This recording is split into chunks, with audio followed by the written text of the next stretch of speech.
Cops and other law enforcement people of Reddit. What were some cases you worked on that made you think, even if for a moment, that something supernatural or paranormal was going on? Was driving along and found a girl just standing in the middle of the road. My initial thoughts was to just tell her to pay attention, but it was clear that while the lights were on, nobody was home. During my whole time with her, she never uttered a word. I was left in a weird situation. She had done nothing. Clearly needed help, but medically nothing seemed wrong. As I am pondering what on earth I should do, the girl suddenly starts spinning. Now spinning is not illegal, and I'm starting to think this girl is one of those protesters that wind up the police. I've dealt with that troll station before. So I think crack on. Spin to your heart's content. Then she loses her balance and falls, whacking her head on the slide of the police car. Great. So I call an ambulance, but she seems fine. Still not talking back, but she is looking up at the sky. It's a nice day, so fine, enjoy the sun. I do some writing and look back at her now bright red face and watering eyes and realize she is trying to damage her retinas by forcing herself to look directly at the sun. That's a new one on me, so now I'm holding a book or something above her to shield her eyes. Ambulance arrives and we get to hospital, and now she has forgotten how to walk. Now I'm 99% sure she is a wind-up merchant, but I get her a wheelchair. In the wheelchair she strikes up a I'm a little teapot pose and keeps this up for the next hour. Zero movement, just frozen with her arms out. So I now have 3 potential situations. She is pretending to be frozen in time. She is suffering from a mental health issue. She has been possessed.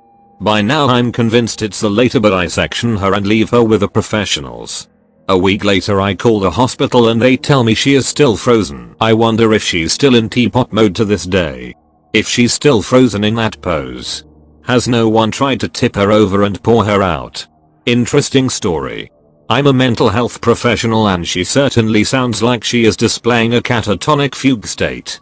They can be truly disturbing to observe. I worked as a forensic nurse in a lockup unit in the hospital once with state and county inmates.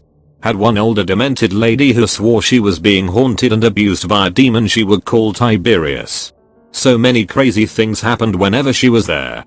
Like we'd go into the room, do normal care, leave, and seconds later she'd start screaming bloody murder, and we'd run into the room to find her looking like she'd been in a fight with a boxing champ. Bloody lip, black eye, markings all over her body. No one ever saw her doing this stuff to herself. Things would get moved around the room by themselves. Like at one point she was in protective restraints because the doctor thought she was hurting herself. There's no way she could have moved or done anything to herself while in these restraints. But new marks would always appear, or her tray/cart would be across the room. The room was secure, so there was no way someone else was doing this. You'd ask her questions and she'd just say it was Tiberius. After she was discharged we always had trouble with that room. If there was going to be a rapid response or code, it happened in that room. One of the guards reporting that lights were going on and off in a room. It was that one. Imagine yourself having protective restraints where there is no way you could move or do anything while seeing something sinister and terrifying approaching you. My brother is a deputy, and at the time I worked as an EMT for a few small towns in northeast Colorado. I frequently went on ride along with him while waiting for 911 calls to come in. This took place in Amherst, Colorado. The town is very small. Amherst has about 50 people. A church, some houses, a grain tower, and a park. It was about 3 AM and we were about to call it a night. As we were making our last check on Amherst we noticed movement at the park but couldn't tell exactly what was going on because it was pitch black. We drove up and stopped alongside the dirt road. Flipped on the spotlight, and as we moved the light around the park it finally settled on the back of a young girl sitting on a swing with her back facing us. We left the spotlight on her. She wasn't moving. She just sat there facing away from us looking down at the ground. Needless to say, it was a very creepy situation. We both looked at each other with that face you would make when something is out of the ordinary. I quickly suggested that we should call her over using the PA system. He agreed. As we looked back over, she was gone. I mean, no signs of anyone anywhere. The park was in a wide open area. She couldn't have gotten out of sight in the amount of time that we had our exchange of words. I remember saying, should we get out and look for her? Maybe she hid behind one of the park toys or something. My brother just looked at me and said hell to the no and drove away. It still creeps me out to this day. I am from Colorado. I have grown up hearing stories like this about Amherst and some other areas.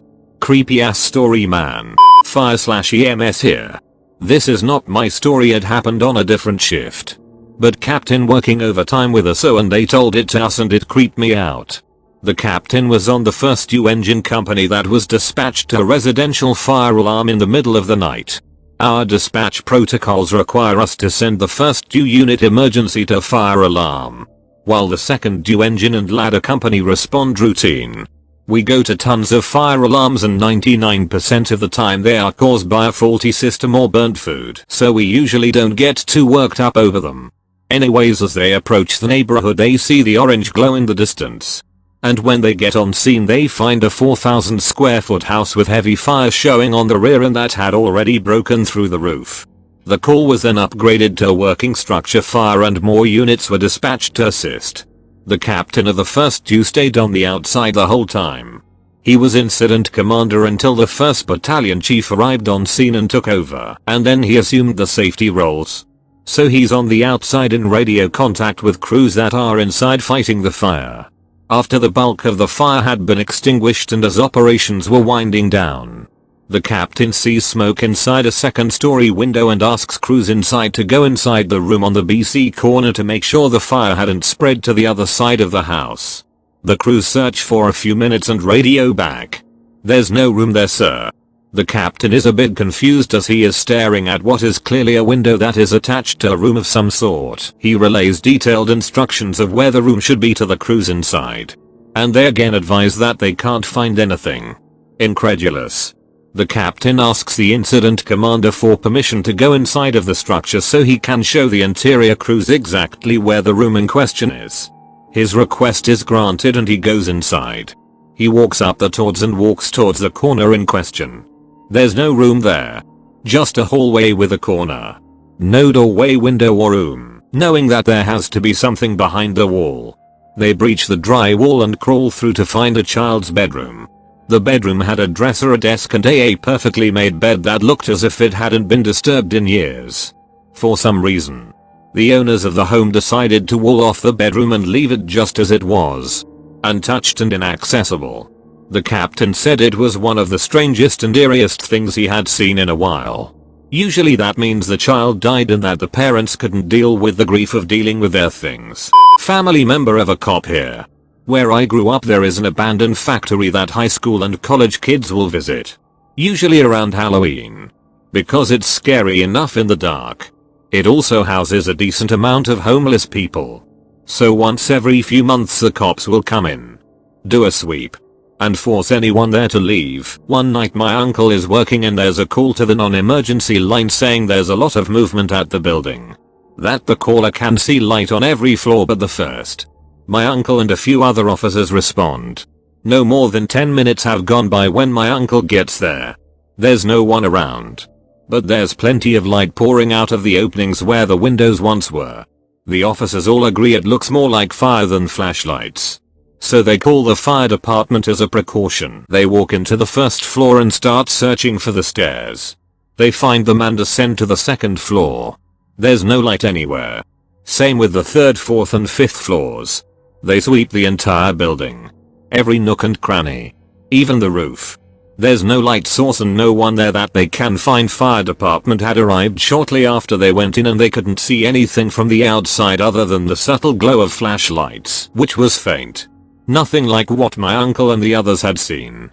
But my uncle said that what was even more unsettling was that none of the homeless areas, which were usually comprised of piles of trash along with cardboard boxes and blankets, were there. Not that they didn't find any homeless people, but that there was no sign that anyone had been in there at all. Ever. Thanks for watching. Make sure to like and subscribe for more Reddit After Dark. Have a good night.